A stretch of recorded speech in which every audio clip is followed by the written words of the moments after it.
இப்போ நம்ம வீட்டில் ஒரு மிக்ஸி இருக்குது, ஜூஸுக்கு ஒன்று, மசாலாவுக்கு ஒன்று, துவையல் அரைக்கிறதுக்கு ஒன்று அப்படின்னு இல்லாமல் அழகாக உங்களுக்கு தேவையானவற்றை மட்டுமே சேர்த்து வையுங்கள் அப்படின்றது. அதை வாங்கிறதுக்கு முன்னாடி அது நமக்கு தேவையா அப்படின்றத பற்றி யோசிக்கணும்.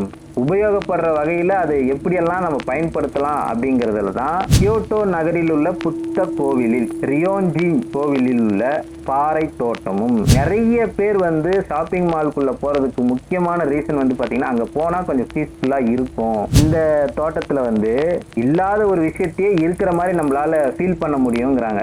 அவ்வளவு பேர் அந்த ரெஸ்ட் ரூம் யூஸ் பண்றாங்க. இருந்தும் அந்த ரெஸ்ட் ரூம் பல வச்சிருக்காங்க. ஏன் இந்த ரெண்டு கோயில்ல இருக்கிற தோட்டம் புத்த தோட்டத்திற்கான ஒரு அருமையான எடுத்துக்காட்டு. ஹாய் நண்பர்களே, வணக்கம். இன்னைக்கு ஒரு முக்கியமான தகவலை கொண்டு வந்திருக்கிறேன். எல்லாரும் எப்படி இருக்கீங்க?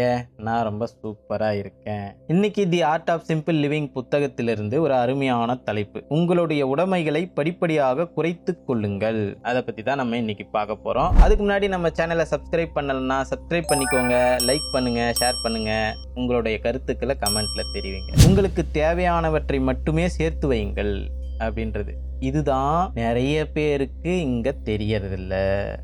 என்ன அப்படின்னு பார்த்தீங்கன்னா, நம்ம ஒரு பர்ச்சேசிங் போகிறோம், சும்மா அத்தியாவசிய தேவைக்காக பர்ச்சேசிங் போகும்போது கூட நமக்கு தேவையே இல்லாத ஒரு பொருளை டக்குன்னு வாங்கிட்டு வந்துடுறோம். ஒவ்வொரு பர்ச்சேஸ்க்கு போகும்போது நமக்கு தேவையில்லாத ஏதாவது ஒரு பொருளை நம்ம கண்டிப்பாக வாங்கிடுறோம் அப்படின்றத இங்கே குறிப்பிடுறாங்க. அதை வாங்கறதுக்கு முன்னாடி அது நமக்கு தேவையா அப்படின்றத பற்றி யோசிக்கணும். சுதந்திரங்கிறது ஒரு பொருளை வாங்கி வாங்கி குவிக்கிறதுல சுதந்திரம் கிடையாது. இருக்கிற பொருளை உபயோகப்படுற வகையில் அதை எப்படியெல்லாம் நம்ம பயன்படுத்தலாம் அப்படிங்கிறதுல தான் நம்மளோட சுதந்திரம் இருக்கு அப்படின்னு ஜாப்பனீஸை சார்ந்தவங்க சொல்றாங்க. இருப்பவற்றை செம்மையாக பயன்படுத்துங்கள். இப்போ நான் சொன்னேன் இல்லைங்களா, இருக்கிறத வச்சு அதை எப்படியெல்லாம் நம்ம வேலைக்கு பயன்படுத்திக்கலாம், அதை எப்படியெல்லாம் நம்ம யூஸ் பண்ணலாம் அப்படின்றத நம்ம யோசிச்சு அதை பயன்படுத்தணும். இப்போ நம்ம வீட்டில் ஒரு மிக்ஸி இருக்கு, ஜூஸுக்கு ஒன்று, மசாலாவுக்கு ஒன்று, துவையல் அரைக்கிறதுக்கு ஒன்று அப்படின்னு இல்லாமல் அழகா ஒரு ஜார் வச்சுக்கிட்டு ஒரே ஜார்ல அத்தனை வேலையும் முடிக்கிறது சுலபமானது. ஏன்னு கேளுங்க, 3 ஜார் கொடுக்குறான். 3 ஜாரும் யூஸ் பண்ணணும்னு ஒன்றும் இல்லை. ஒரு ஜாரை வச்சு எல்லா வேலையுமே முடிச்சுக்கலாம். கழுவுற வேலை மிச்சம். ஒரு ஜாருன்றது பழக்கப்பட்ட ஒன்றா இருக்கும். நமக்கு அதில் போட்டால் இத்தனை ஸ்பீடில் வச்சு அரைச்சோம்னா இல்லை நைஸ் ஆகுன்றது நமக்கு தெரிஞ்சிடும். ஸோ அதனால அந்த ஒரு பொருளை வச்சு எல்லா வேலையும் முடிக்கிறத பக்குவமாக நம்ம பயன்படுத்திக்கலாம். கியோட்டோ நகரில் உள்ள புத்த கோவிலில் ரியோன்ஜின் கோவிலில் உள்ள பாறை தோட்டமும் தைஞ்செய்ஜி கோவிலில் உள்ள தோட்டமும் ஜென் தோட்டத்திற்கான அருமையான எடுத்துக்காட்டுகளாக திகழ்கின்றன. அந்த தோட்டமெல்லாம் உலர் தோட்டமா இருக்குமா. அந்த தோட்டத்துல எங்குமே ஒரு நீர் சம்பந்தமா எந்த ஒரு விஷயமும் இருக்காதான். ஆனா அந்த தோட்டத்துல நம்ம உலாவும் போது ஒரு நீரோடை ஓடிக்கிட்டு இருக்கிற மாதிரி உணர்வு நமக்கு ஏற்படுமா. அந்த அளவுக்கு அந்த தோட்டம் அற்புதமா இருக்கும் அப்படின்னு சொல்றாங்க. ஜப்பான்ல அந்த தோட்டம் எங்க அமைஞ்சிருக்குதுன்னா, கியோட்டோ நகரில் உள்ள புத்த கோவிலில். அந்த புத்த கோயில் பேர் பாத்தீங்கன்னா ரியோன்ஜி அப்படின்னு ஒரு கோயில். இன்னொரு கோயில் ஒண்ணு இருக்கு, தைச்செய்ஜி அப்படின்னு ஒரு கோயில். இந்த 2 கோயில்ல இருக்கிற தோட்டம் புத்த தோட்டத்திற்கான ஒரு அருமையான எடுத்துக்காட்டு அப்படின்னு இந்த புத்தகத்துல குறிப்பிடுறாங்க.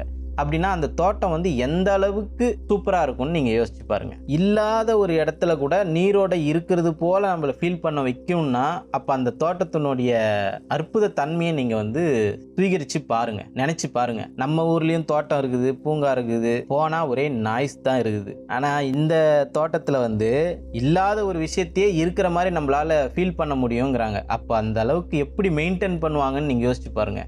எப்பயுமே நிசப்தமாக அமைதியாக அழகான ஒரு இடத்துக்கெல்லாம் போனோம்னா நம்மளோட ஃபீலே பல மடங்கு ஹாப்பினஸ் கொடுக்கக்கூடியதாக இருக்கும். அது ஏன் அப்படின்னு பார்த்தீங்கன்னா அந்த இடத்தினுடைய மெயின்டெனன்ஸ் ரொம்ப முக்கியம். ஷாப்பிங் மாலுக்கு போகிறோம், ஒரு டாய்லெட் ரெஸ்ட் ரூம்குள்ளே போகிறோம். அந்த டாய்லெட்லாம் பார்த்தீங்கன்னா அவ்வளோ பலன்னு இருக்குது. அந்த மால்குள்ளே போகிறது பர்ச்சேஸ் பண்ணவா போகிறோம்? கிடையவே கிடையாது. அங்கே இருக்கிற அந்த அட்மாஸ்பியர் ஃபீல், அதுக்காக போகிறோம். நிறைய பேர் ஷாப்பிங் மால்குள்ளே போகிறதுக்கு முக்கியமான ரீசன் பார்த்தீங்கன்னா அங்கே போனால் கொஞ்சம் பீஸ்ஃபுல்லாக இருக்கும். அவ்வளோ பேர் நடமாடுறாங்க, அவ்வளோ பேர் அந்த ரெஸ்ட் ரூம் யூஸ் பண்ணுறாங்க. இருந்தும் அந்த ரெஸ்ட் ரூம் பலன்னு வச்சுருக்காங்க. ஏன்னா ஆட்களை மறுபடியும் அந்த இடத்துக்கு இருக்கக்கூடிய ஒரு விதமாக அந்த ரெஸ்ட் ரூம் இருக்குது. அந்த ரெஸ்ட் ரூம்குள்ளே போனோம்னா அழகான கண்ணாடி வச்சுருப்பாங்க. அழகா அந்த வாஷ் பேஷன் நம்ம இப்படி கை நீட்டினா தண்ணி வரும். நம்ம எதுக்குமே சிரமப்பட தேவையில்ல. இன்னொன்று, கை கழுவிட்டு அந்த ஈரம் காயறதுக்கு அங்கே ஒரு ட்ரையர் வச்சிருப்பாங்க. சின்ன பசங்களாம் அந்த ட்ரையர்லேயே விளையாடிட்டு இருப்பாங்க. நான் நிறைய வாட்டி பார்த்துருக்கேன். நானே கழுவிட்டு அந்த ட்ரையரை தேடுவேன் ஷாப்பிங் மாலில். அப்படி ஒரு ஃபீலை கொடுக்கும் அது. ஸோ இதுதான் வந்து வெறுமையை உணருங்கள் அப்படின்னு இதுக்கு முன்னாடி ஒரு வீடியோவில் நான் சொல்லியிருந்தேன். பொருளை சேர்த்துக்கிட்டே இருக்கிறதுக்கு பேர் வந்து சுதந்திரம் கிடையாதுன்னு சொல்லியிருந்தேன். அதுபோல தான் நம்ம இந்த தோட்டத்தை வந்து இருக்கிறத வச்சு அழகாக மெயின்டைன் பண்ணோம்னா நல்ல ஃபீல் கொடுக்கும் அப்படின்றத இங்கே பதிவு பண்ணுறாங்க. என்ன நண்பர்களே, இந்த வீடியோ உங்களுக்கு பிடிச்சிருக்கும்னு நினைக்கிறேன். இந்த வீடியோ உங்களுக்கு எல்லாருக்கும் பிடிச்சிருக்கும்னு நினைக்கிறேன். லைக் பண்ணுங்கள், ஷேர் பண்ணுங்கள், சப்ஸ்கிரைப் பண்ணிக்கோங்க. நன்றி, வணக்கம்.